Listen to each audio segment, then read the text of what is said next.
The real story of Kolhapuri Sandals. A legacy no company manufactures. Imagine this. The superstar of the century, in his iconic style on the silver screen, says, "This is Kolhapuri, handle it with care." The audience erupts in applause, and suddenly a fashion trend sweeps across the country, the trend of wearing Kolhapuri sandals. But have you ever wondered who actually makes those sandals once proudly worn by Amitabh Bachchan and celebrated by Bollywood? The answer will surprise you, because they aren't made by any big company. Instead, behind them lies a centuries-old Indian craft, an untold legacy, and the hard work of thousands of artisans. Today, we will dive deep into this very topic. But before we begin, if you are new to our channel, don't forget to subscribe so you are the first to get updates on all our new videos. So let's begin today's discussion without any delay. Kolhapuri Sandal, not just a piece of footwear, but a symbol of India's cultural identity. This is a sandal whose making involves neither machines nor the noise of factories. Its soul lies in the warmth of the artisan's hands, for whom it is not just a livelihood but a tradition carried on for generations. In every lane of Kolhapur, the scent of leather and the tapping of hammers still keep this legacy alive. And that's why these sandals are not made by any multinational company, but by the people of small villages in the border regions of Kolhapur and Karnataka. Athani, Nipani, Chikkodi, 𝐟𝐨𝐥𝐿𝐵𝐿𝐺𝐵, Bagalkot, and Dharwad, in the homes of these areas, every morning begins with the same creation, Kolhapuri sandals.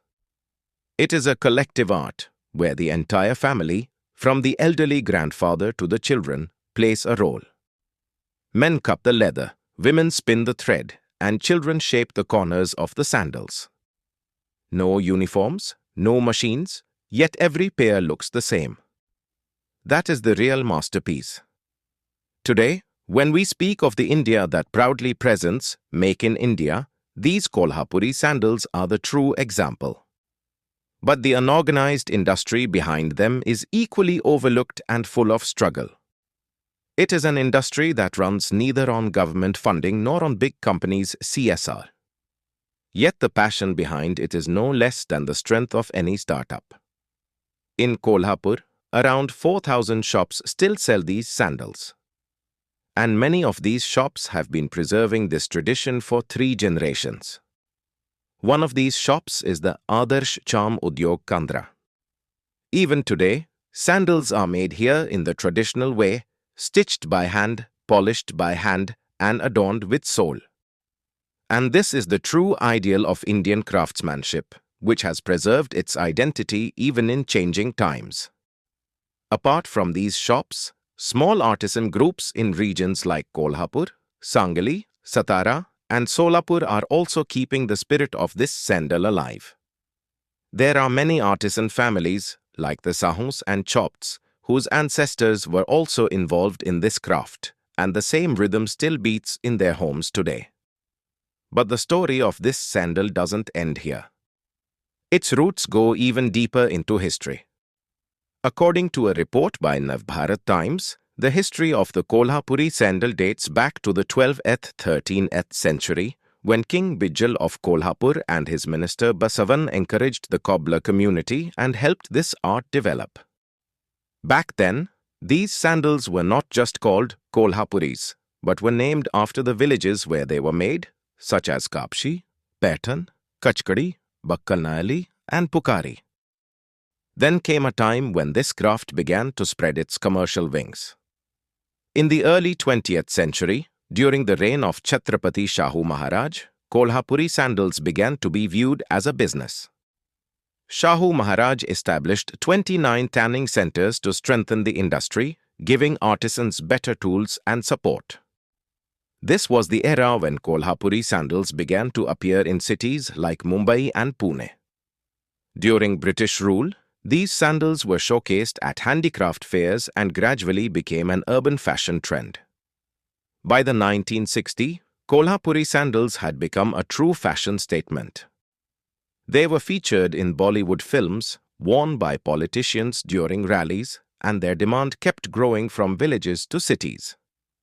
Yet, despite this popularity, the identity of these sandals and their makers remained in the shadows, anonymous and overlooked. Then came a historic turning point, the year 2019. That year, Kolhapuri sandals received the geographical indication GI tag. This wasn't just a government seal, it was a cultural rebirth. It officially certified that authentic Kolhapuri sandals are made only in Kolhapur and its border regions. This gave the heritage legal protection and gave artisans a new identity. But the rules of the modern market are different. Today, when everything is online, Kolhapuri sandals too have entered the digital world. Many startups and brands are now selling these sandals online, such as Divyam Leather Crafts Private Limited, Korkari, Troyam Comfort Cart, and Royal Quab. Among these, Divyam Leather Crafts has played a significant role in exporting Kolhapuri sandals not only in India but abroad as well. However, the true artisans are still working in the lanes of Kolhapur without any brand name, relying solely on their skill. Another unique quality of the Kolhapuri sandal is its simplicity and durability. In today's world where shoes and slippers wear out within months, a genuine Kolhapuri lasts for years. It has no nuts or bolts, no machine fittings. Every part is handcrafted, and perhaps that's why wearing it is not just about comfort, it's a matter of pride. Even today, a Kolhapuri sandal is priced between 500 to 1000 rupees. But the real surprise comes when foreign companies copy the same design and sell it for lakhs. Recently, Italian luxury fashion brand Prada included a Kolhapuri-style sandal in its 2026 Spring-Summer collection, priced at 1 lakh rupees. This sparked an uproar on social media and protests in India. This controversy wasn't just about copying a design, it was the neglect of a culture. It was an example of how a foreign brand showcased a traditional Indian craft as a fashion item, while its original creators, the true artisans, remained unknown. It raised the question, is our heritage so fragile that anyone can pick it up and claim it as their own? This incident once again brought Kolhapuri sandals into the global spotlight. But this time, the responsibility is ours as well. We must understand that this isn't just a sandal, it is a piece of history, an identity of a community, and the livelihood of thousands. The story of Kolhapuri sandals is deeply connected to the soul of India, a soul that is born from the soil, shaped by hands, and then adorns the feet of people around the world. Today, when we talk about being vocal for local, we must not only speak of it, but also act on it. And perhaps, the Kolhapuri sandal can be that first step by which we can reconnect with our roots. If this video has taught you something new, do not forget to like and share this video so that this information can reach others as well. Your likes and shares are a source of inspiration for us. If you have any questions or suggestions, please let us know in the comments. It will be our honor to answer your questions and listen to suggestions. And yes, if you like our content, subscribe to the channel and press the bell icon so that you stay connected with every new story. Thank you. GRT Business YouTube channel sources, news from various news agencies, opinion polls and other public sources.